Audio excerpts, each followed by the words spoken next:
Good morning, everybody. I'm Bobby Craver, representing the lifelong learners, and so happy to have this class. It is just so informative.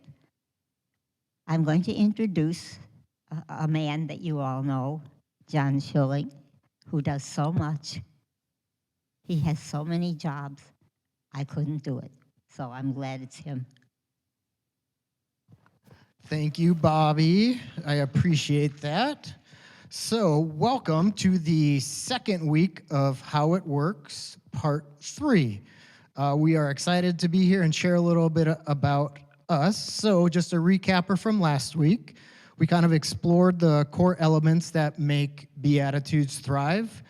Myself with Community Matters, we talked a little bit about spiritual life and health services. Her health services, Nina Lewis, came up and we spoke a little bit.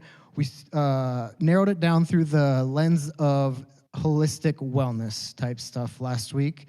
And then just forward for the next, so it'd be 5 weeks, you're going to engage with campus leaders to uncover how these areas support emotional, physical, social, and spiritual well-being, fostering a deeper understanding of what it means to live well in community. All right, so today's theme, we've got move, play, thrive is what we're doing today. So I hope you're ready to learn more about all of those things. I won't be talking the whole time, I promise, but I am John Schilling, Director of Community Matters. Others have asked me, what's your background, what education you have? So for myself, I thought I was gonna be a physical education and health teacher. So I graduated with that because I wanted to coach athletics. After I graduated, it wasn't my cup of tea. So I went back and got other degrees in exercise science as well as business management. So that's kind of where my education background came from. And in 2014, went through the National Leading Age Fellowship program, and that was a great experience. Traveled out through the USA, learning from others in this field. So that was a very, very cool experience. All right. Today, what we're going to be hitting on, and just a refresher, Community Matters. That is your community support, your life enrichment, your resource navigator, technology concierge, the fitness team, and publications and media. So today, we're going to be touching on the rec therapy side of things with Molly Hayden, as well as she'll be touching on what life enrichment looks like in our licensed areas, as well as touch a little bit about her background with Comfort Matters. Next up will be Cindy Ani. She's going to go over the life enrichment side of it in independent living. You're going to learn a little bit about what it takes to schedule an event with our caterings and setups, what goes into getting entertainment on campus, and how you can use what we have here to learn about when and where all of that stuff takes place. Carol will be ending it, and she'll be, of course, talking a little bit about the fitness classes, how they program those, about their backgrounds and what expertise they have in the fitness field, and just how they come up with those classes that they do, not only in our independent living, but in our licensed areas as well. Mike will not be here. He is leading a class, and we thought, we're talking about wellness, let's not cancel a fitness class so he could come and talk about it. And Carol's going to do a great job covering for both of them. First up, Molly Hayden, if you want to come up, give a little about yourself, introduce, and go over. Hi, everybody. Like John said, this is just kind of a brief overview, a little bit of what I prepared to talk about today.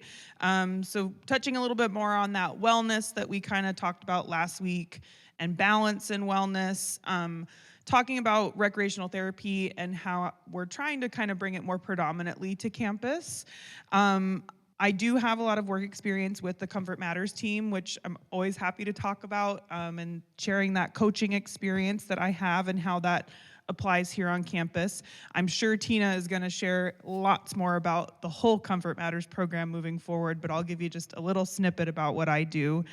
And then like John said, I did want to touch on what engagement in our licensed areas looks like.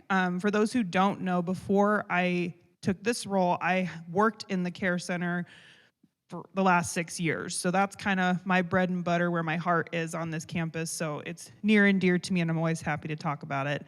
And then I kind of just wanted to end it before I pass it off to Cindy, talking about the difference between thriving and surviving and kind of what that means here.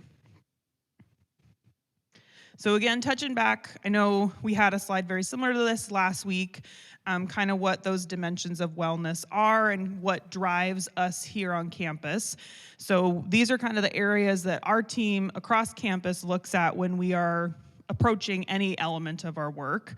We look at intellectual, emotional, spiritual, environmental, financial, occupational, social, and physical health.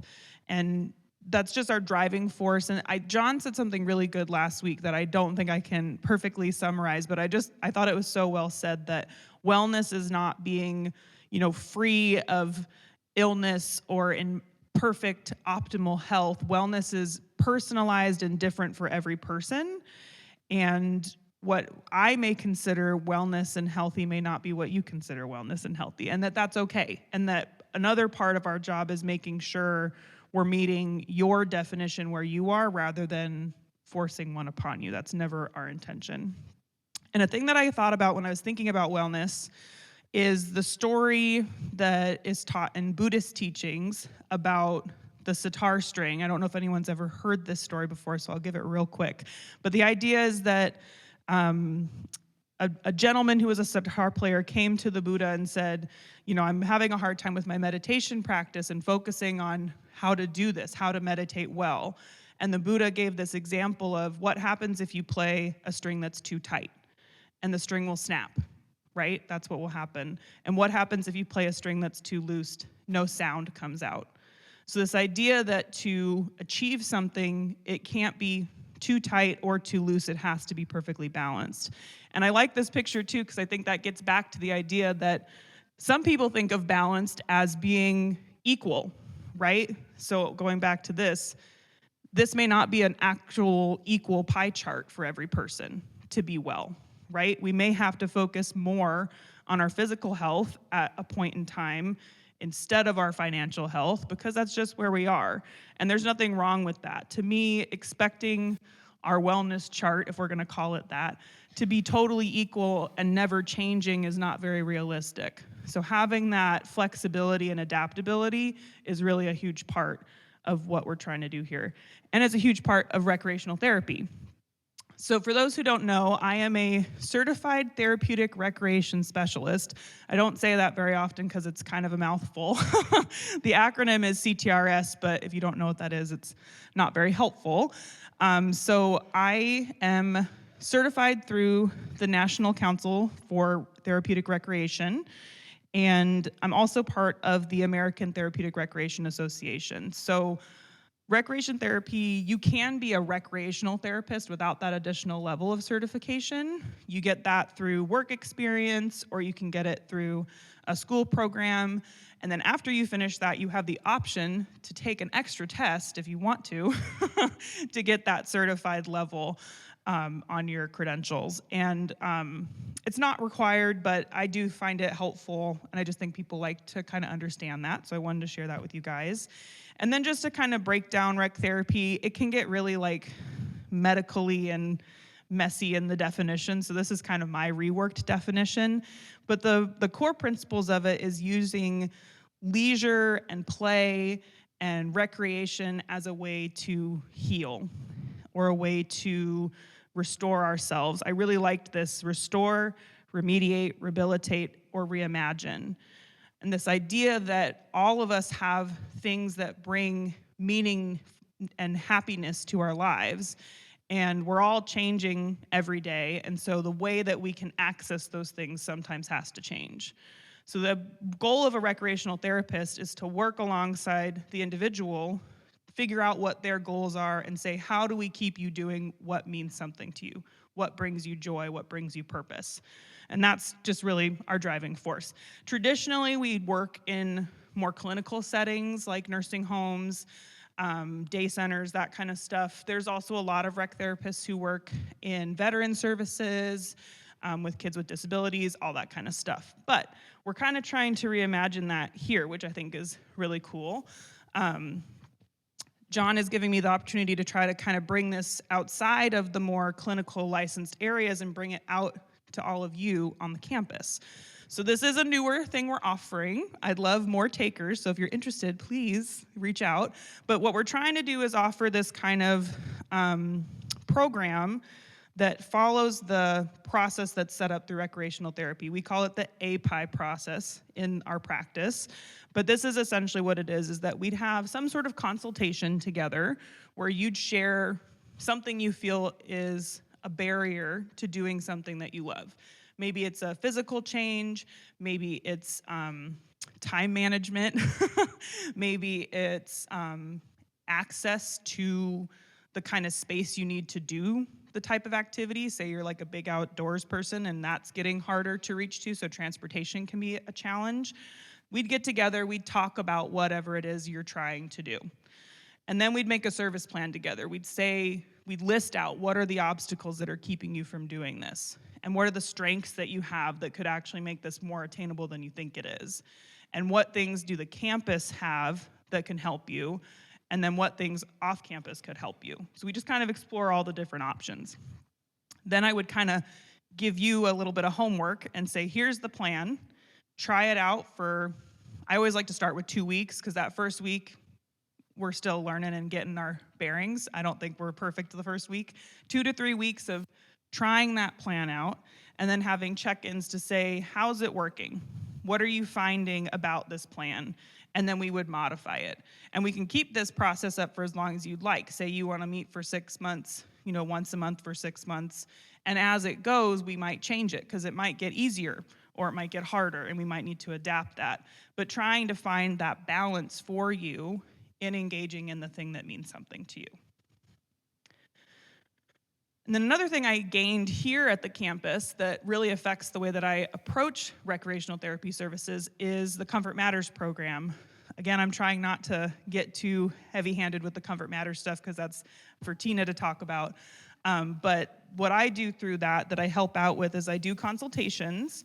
So the Comfort Matters program works with our care center staff, but Tina also has accredited several other facilities throughout the country. So just last week, I talked to some folks in South Carolina who are preparing for doomsday because of all the snow and the ice.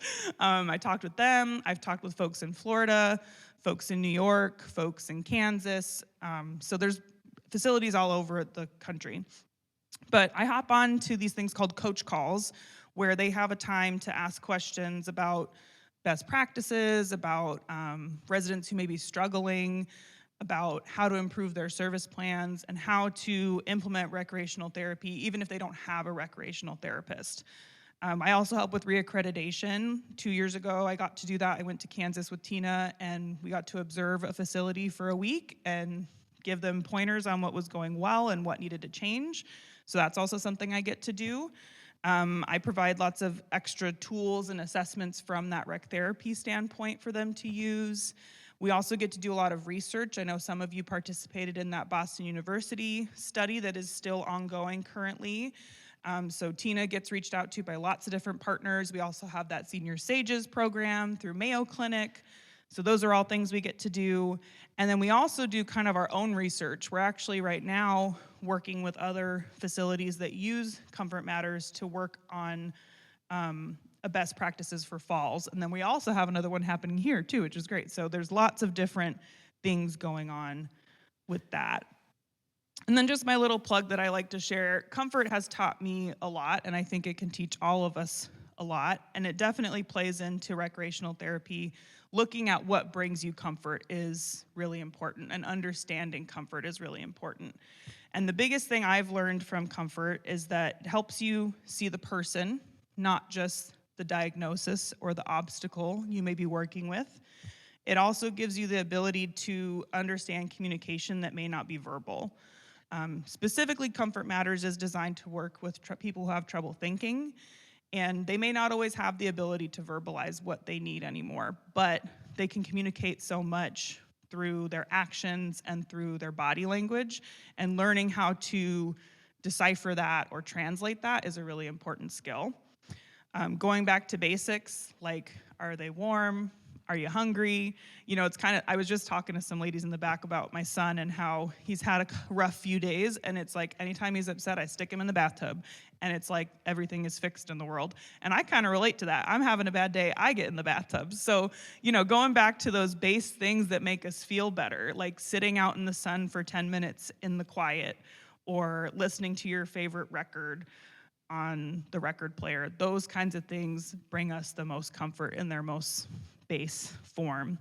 And anyone can provide comfort. All of us have the ability to comfort another person, which I think is really cool and magical.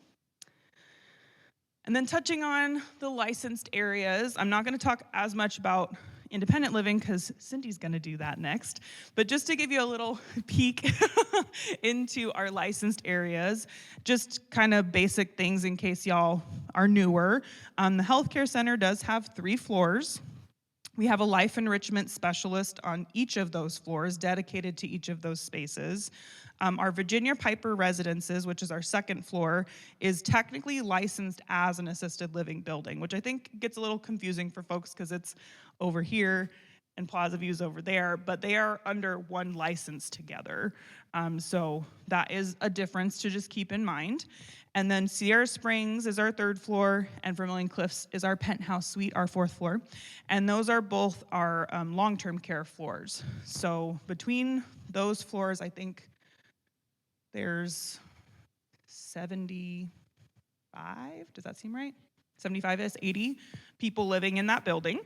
And really the goal is to build resident-driven programming in that space. So we do have monthly meetings. We have a resident council. We have a representative for that building, and we meet once a month to discuss the different things we'd like for the space. That's open to any resident of that building.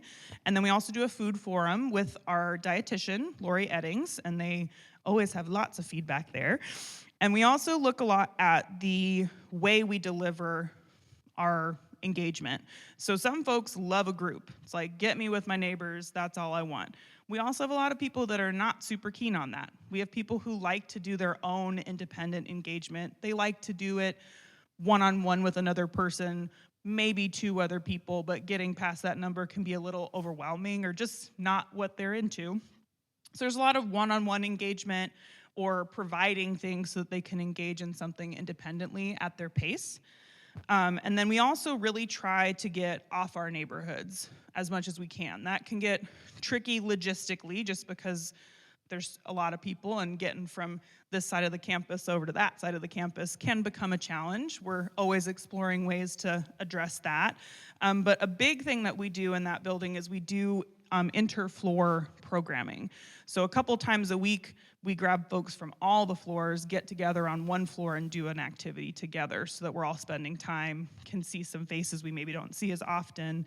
And we are always happy to have anyone from the campus join us for these activities. We do have limited space, so maybe give us a heads up if you want to come play bingo or you want to come hear the harp player or anything like that.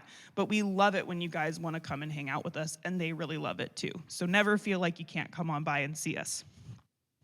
And then for Plaza View, across the way, we have one life enrichment specialist for the whole building. They also do monthly meetings over there with Residents Council, and they also have a food forum. I forgot to add that on there.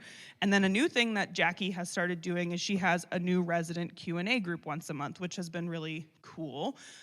We have a resident orientation offered for the campus as well, but hers is more tailored to the different services and things going on in the assisted living building. And I think the Q&A style is a really natural way to deliver that information and kind of have like a information sharing opportunity with other residents as well, which is great. A thing that's kind of different about Plaza View and Care Center is there's staff-run programs over there, but we also have quite a few resident-run programs, like different groups that meet to play card games. A lot of the bingo games are like fully run by residents and we have no say in, that kind of stuff. There's different little support groups over there that are resident run, so that's very prominent over there. And then we also have volunteer run programs as well. They also go on an outing once a month, which is often well attended, and sometimes you guys join them on those outings, which is always really fun. And the biggest goal over there, I would say, with life enrichment in that building is, again, supporting the resident and doing the things that they love and navigating that tricky time of change. That we all experience change at different times, but it can be a really hard thing to go through, and acceptance is a process, and finding a way to be fulfilled with that change is a big role of our specialists over in Plaza View. And the last thing I was going to say, just ending on this quote from good old Maya, is kind of getting back to that idea that our wellness is not all going to look the same. So my version of thriving is not going to be your version of thriving. And it's good to remember that sometimes when we're looking at our neighbors, because we all want what's best for everyone, but there may be someone who really is quite fulfilled and happy with how their existence is going, and us, expecting that we know best is not always the best approach. So our goal always in making sure that thriving is happening here is not coming in and saying X, Y, and Z needs to happen for you to achieve enlightenment, right? It's like, no, we're coming in and saying, what do you need from us? What are your goals? What areas do you think you need extra TLC?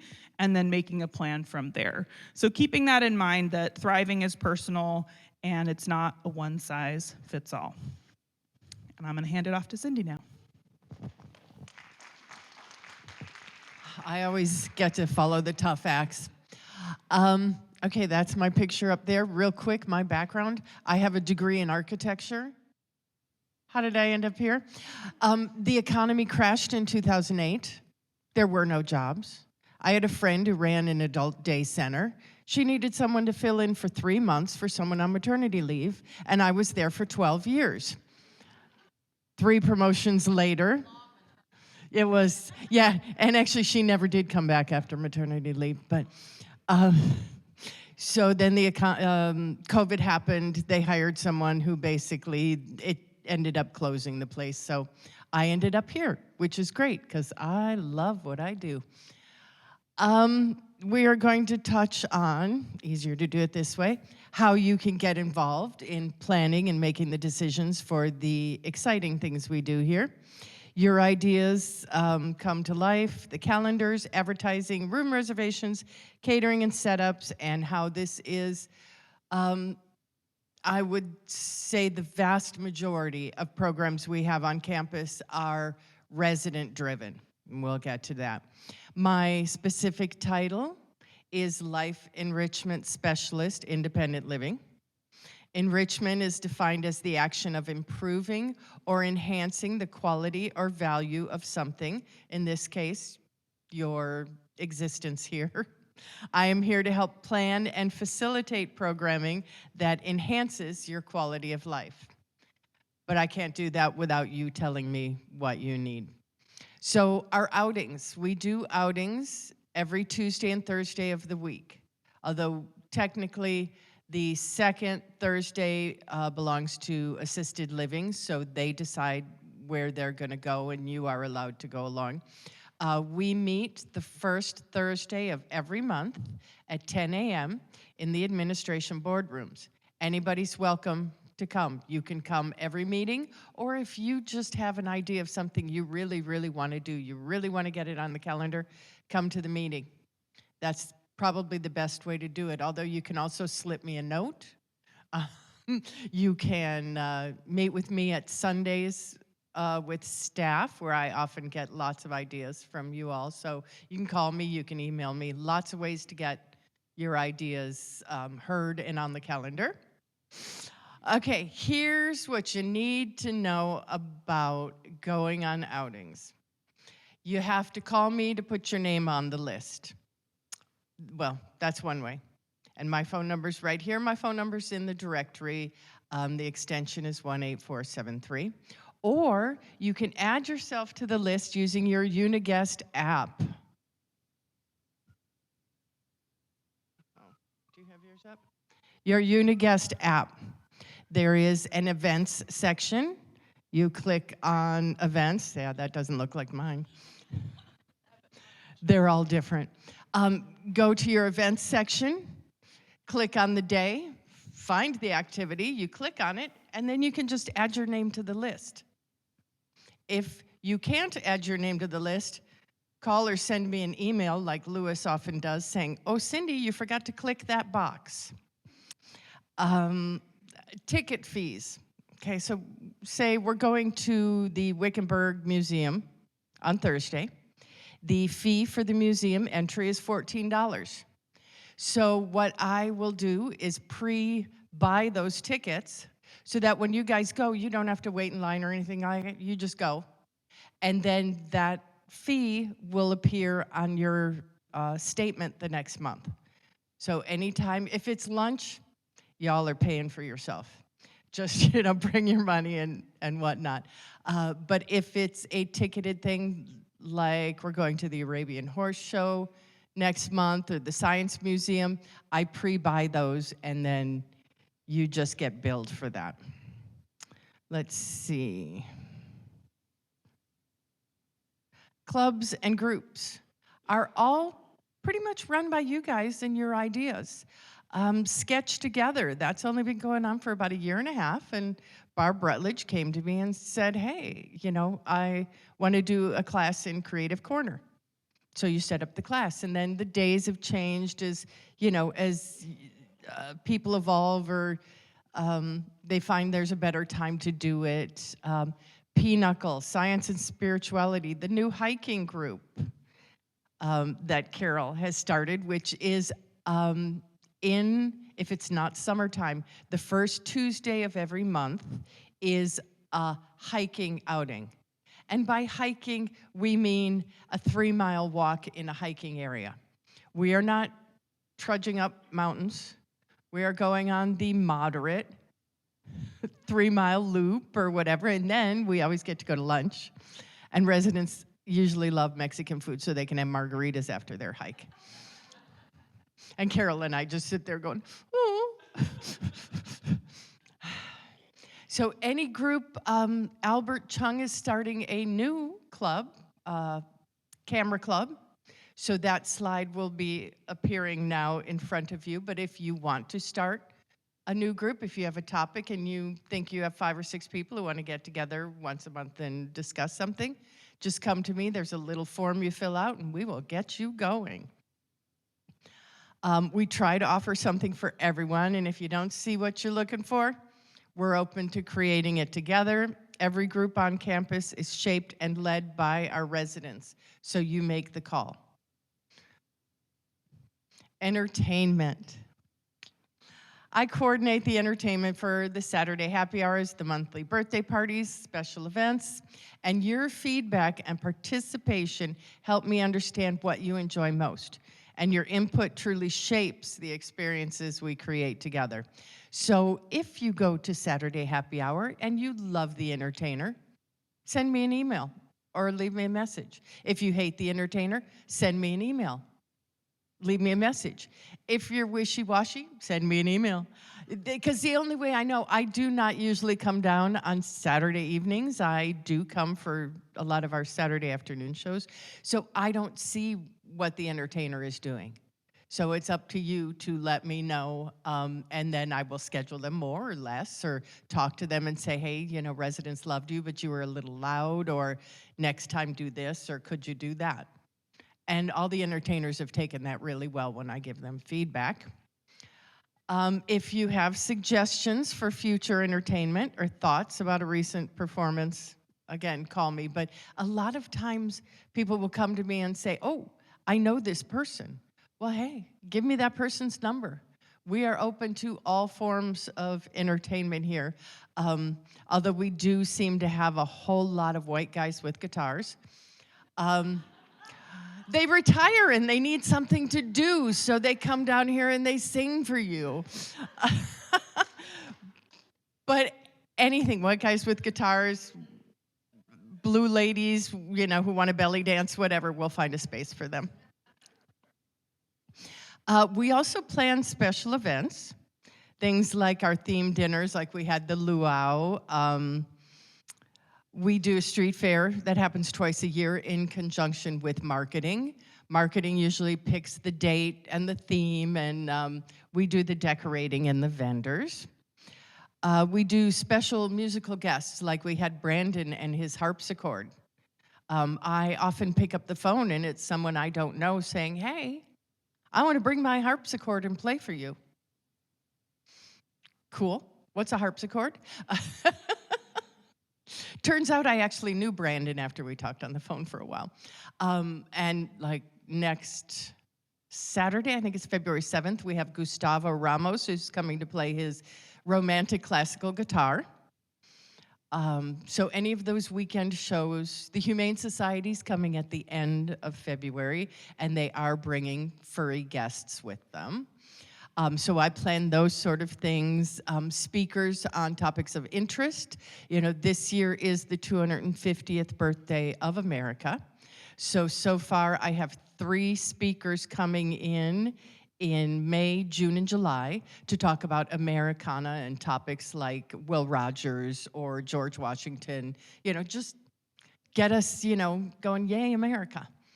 And then performers like the Circus Kids that we have every year, I've already got them scheduled because we are their final exam. So they come in and perform for you, and they get graded on it. They're a bunch of homeschooled kids, and this is their physical education class, is Circus Kids. Or the musical puppetry, or any other entertainer who wants to contact me, as long as they are reasonable, because I did have someone contact me the other day who wanted $1,400. Like, wrong place, buddy. Could you do it for $200? That didn't go over well. Setups and catering. I honestly did this just so I could show you that adorable picture of some of our setups guys at the craft fair that we had, and they bought some of these stuffed animals that Ann Baxter had crocheted, and they just look so cute. So setups and catering, communication with Life Enrichment. Anything I plan, I have to get them informed. We have to communicate with each other. We work together to try to make sure that, we have beverages, we have sound, we have lights, we have all those things set up. Works Hubs is our room reservation communication. So I will go on and reserve a room, and it sends a notice to Alexia. And then we can, and in that program, I can also, if I know, and sometimes I don't know quite yet, what refreshments or whatever we need, but it sends a notice to Alexia, and then we start communicating on the programs. If you need to reserve a room for an event, meeting, or party, you can call me or Alexia to assist you. And let me tell you, at this particular moment, it's a little hard to find a room. Give us another month or so when the other building's done, and maybe this will clean out a little bit. Okay, this is the most important part.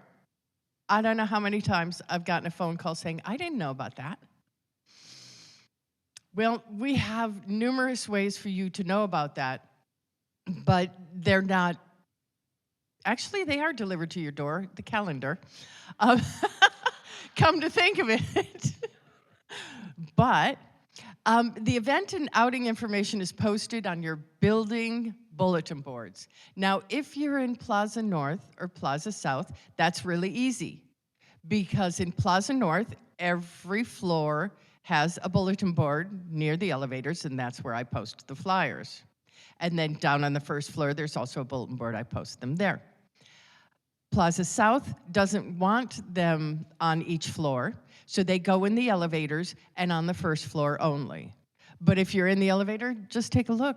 There's the information. If you are in a Central Park building, outside of the entrance of the building that will get you to the elevators, there is an outdoor bulletin board area or slide-in plexiglass thingies. So it's out there. Also in the lobby, at every drinking fountain, there is a bulletin board above every drinking fountain. So when you get off the elevator, Just look over there. Oh, there's the bulletin board.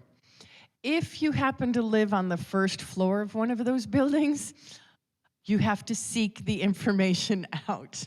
You have to maybe go to the bistro, where next to the ladies' room, between the ladies' room and the gym, there's a large bulletin board.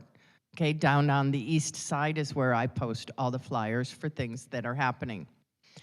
And again, some building elevator, actually the only building elevator that you'll find the information always is Plaza South.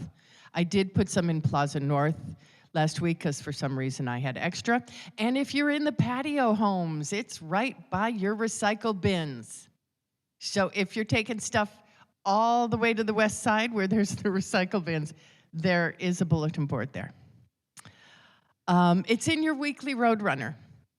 Every week, you get your Sunday, Monday, Tuesday long list like that. If it's a special event, we try to highlight it with a little box, a little different color, something like that. But you can go and look every Tuesday and Thursday for outings. In your Uniguest, again, if you go to the events thing, you can go through each day and it'll tell you a lot of the things that are happening that day.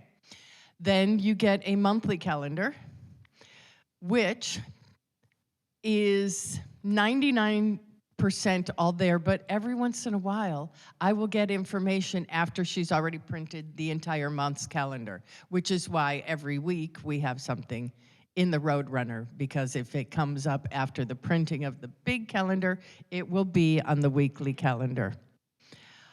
Now, announcements, channel 1-1. Not every activity appears in the announcements, because if it did, we'd literally get through everything in 24 hours and then start on the next day, because we have so much going on. So when I make a slide for an activity, I'm making it to appear in the Roadrunner and then to print and hang up for you. Okay, it does not appear on TV unless I switch it after it appears in the Roadrunner, because the Roadrunner takes from the slides.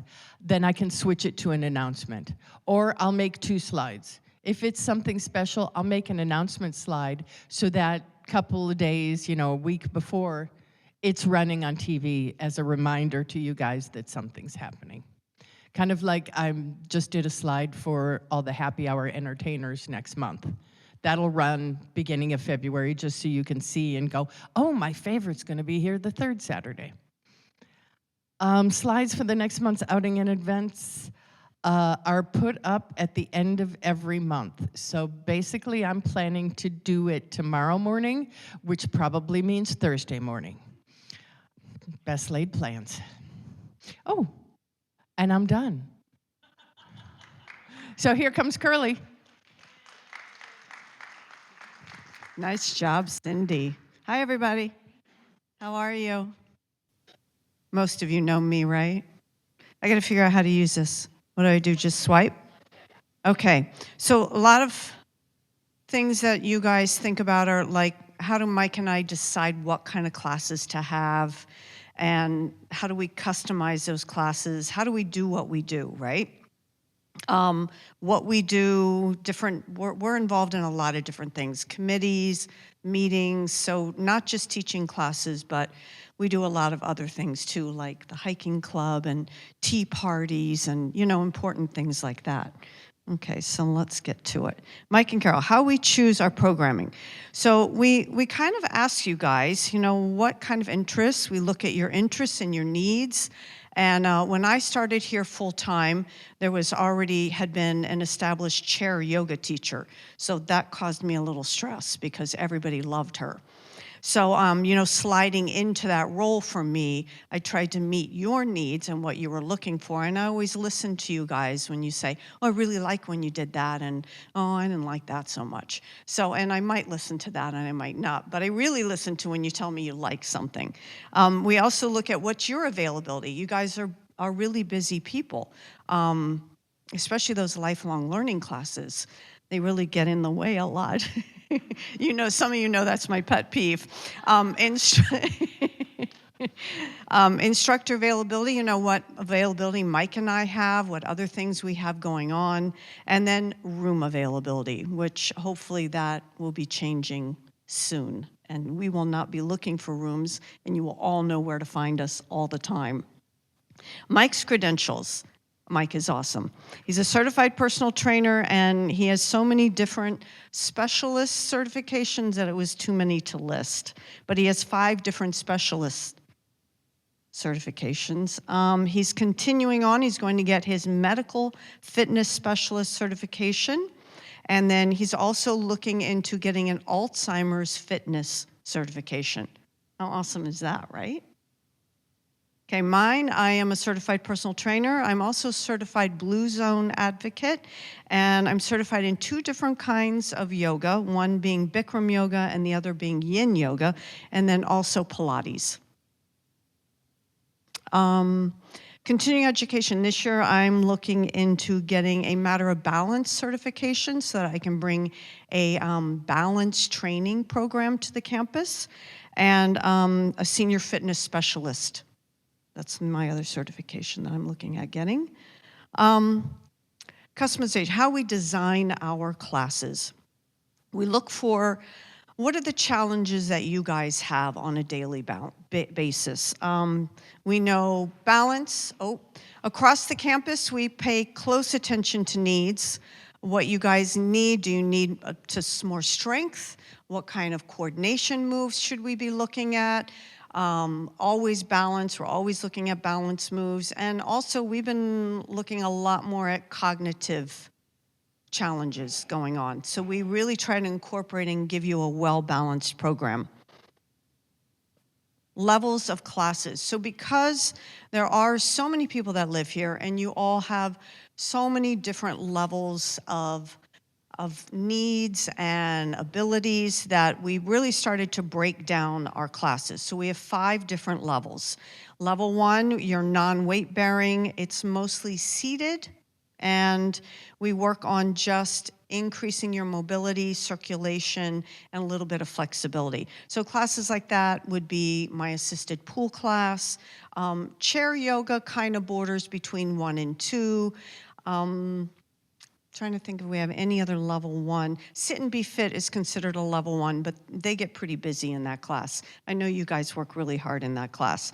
Level 2 is definitely chair yoga. Mike's strength and balance class is level 2. So we work strength, stability, balance exercises, and more the cognitive. Level 3 is a little more aggressive, a little more cardio. We get a little bit more cardiovascular, standing up, and working with weights and bands and balls. So good stuff. But like Mike says here, low impact. Level 4 is higher. That's my Pilates class is considered level 4, and the senior strength training class that takes place in the fitness center, that's also level 4, where we work basically a circuit training. We work our way through all of the equipment, and then we go rucking, basically, farmer walking. Yeah, it's kind of crazy. And then some of you have seen the HIIT class. I hope you wave when we go by, carrying our weights and going up and down the stairs. So give us your support, give us your smile, or if you feel inspired, join us. It's a lot of fun. Okay, licensed areas. We also teach classes in the licensed areas.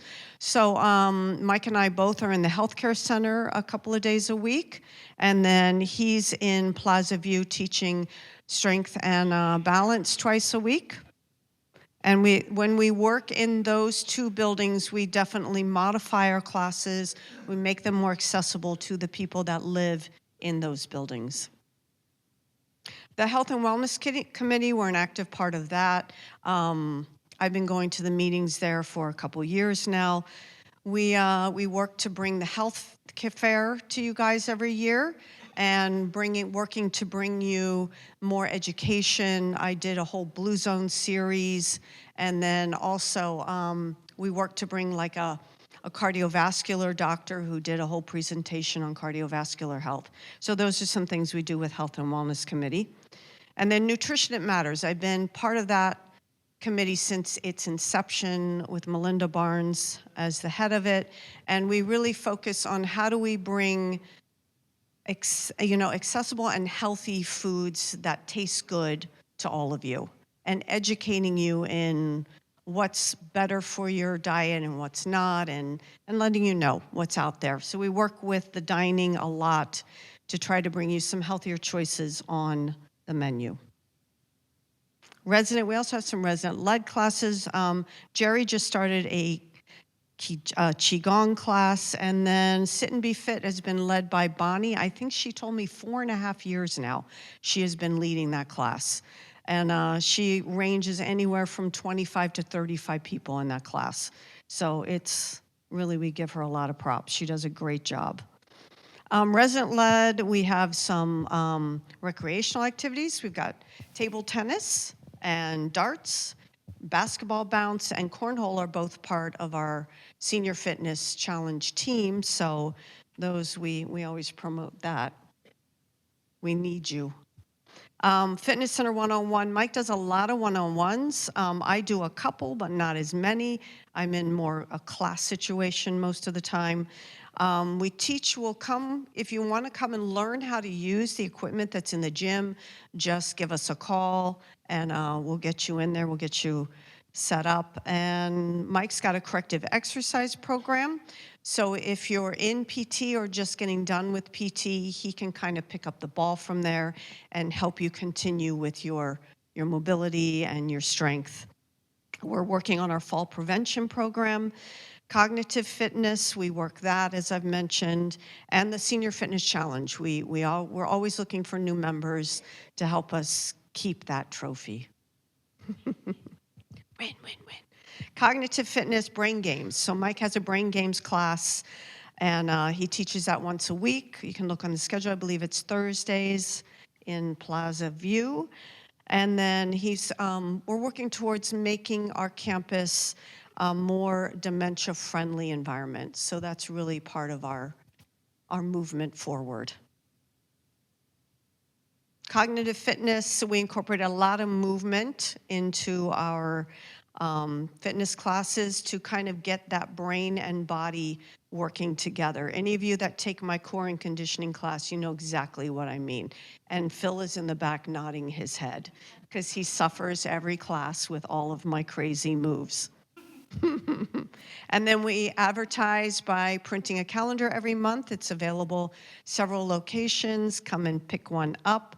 And we also put it on 1-1, you'll see our list for the day. 1-2, you'll actually see exercise videos that are up. And if you pick up the TV guide, you'll see when the videos are aired. So take advantage of those as well. So if you're a homebody, we have workouts for you. All right. I am done. Okay. Anybody have any questions? Questions?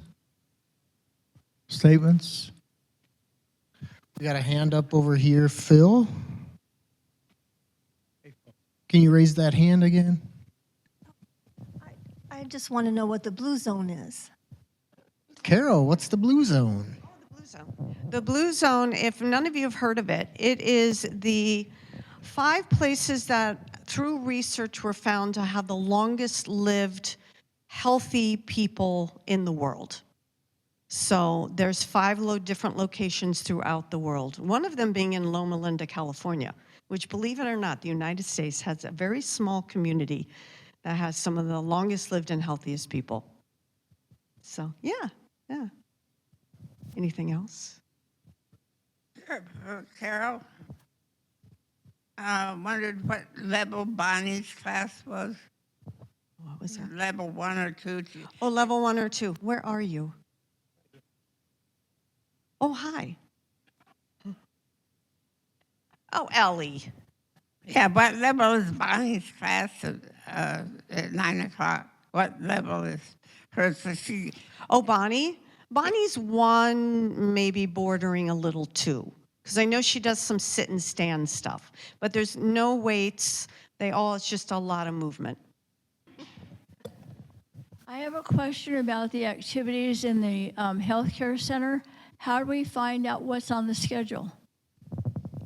So we post a monthly calendar every month. We have a bulletin board on the second and third floor. It's located between the elevators.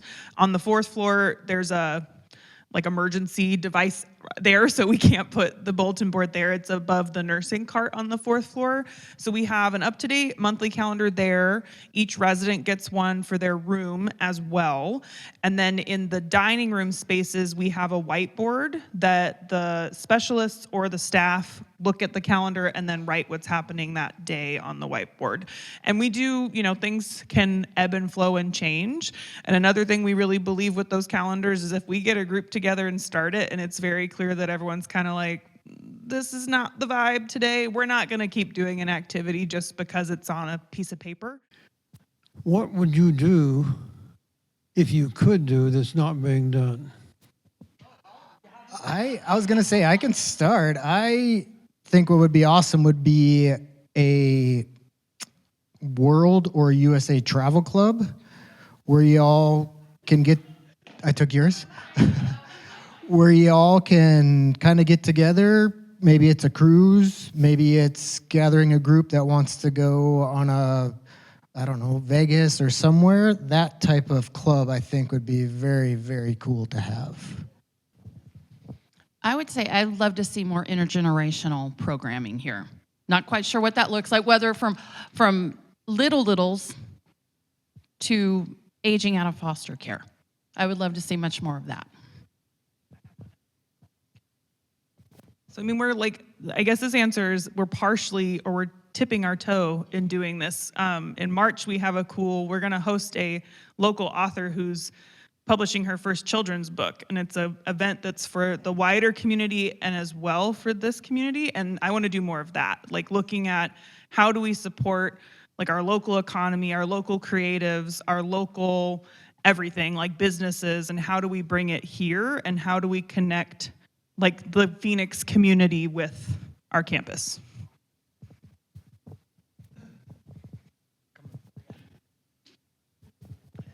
I can't be the only person in this room with low vision.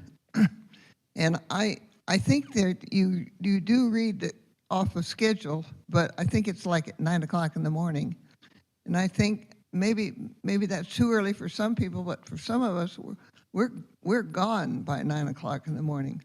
I just wondered if there's some plans to broadcast. I probably couldn't use the fact that I don't know when they are as an excuse not to do fitness anymore.